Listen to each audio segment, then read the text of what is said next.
What changed was the development of the nuclear bomb as opposed to the atomic bomb. An atomic bomb may be an equivalent of 20,000 tonnes of TNT. A nuclear bomb, you're talking about millions of tonnes of TNT, so a completely different measure of things. And the threat posed by the nuclear bomb called for a different civil defence response. It called for bigger and deeper and more hardened bunkers. So by 1958, these regional war rooms had been pretty well abandoned. A whole new raft of bunkers were under construction then, deep underground. The majority of these bunkers were originally built during World War II and were re-engineered for the Cold War, such as this RAF bunker in Epping Forest that was reborn as a regional nuclear headquarters, and Langley Lane bunker in Lancashire, which started life as a World War II group headquarters and then became part of the Royal Observer Corps, before finally being converted into a regional government centre. Most of these bunkers were built in rural areas, but the 1960s saw one constructed right in the middle of a housing estate in South London. We're in Lunham Road, SE19, just down the hill from Crystal Palace where the TV masts are. And this is Pear House. It's the most unusual bunker you can imagine. The basement is 2 floors, and that's the bunker.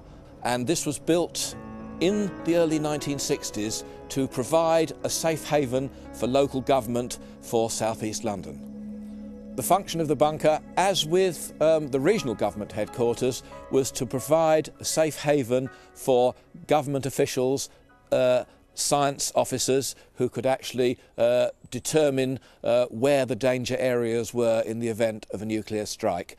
So it operated as a control centre.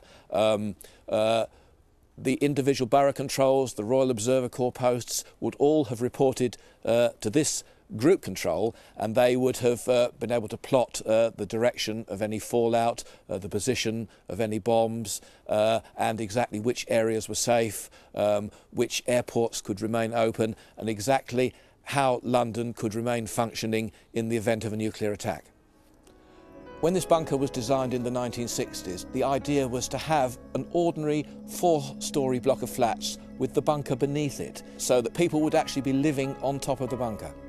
But by the time the bunker was completed in 1966, civil defence planning had changed, so its life was short-lived. In 1968, civil defence was stood down and the bunker became surplus to requirements and was placed on care and maintenance.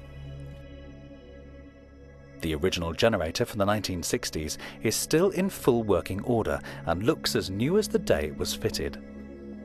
In London, civil defence was reactivated in 1973, so the bunker was totally refurbished over a 6-year period and was brought back into use as the South East Group Control in 1979. This centre remained in use until 1993. The borough controls would have reported to here, and this in turn would have reported to the regional government headquarters at Kelvedon Hatch.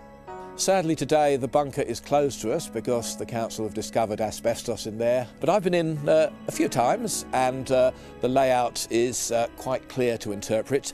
Behind us you'll see the massive steel blast door. That forms an airlock, so you've got 2 doors. Once you're through those doors you're almost immediately into the central control room.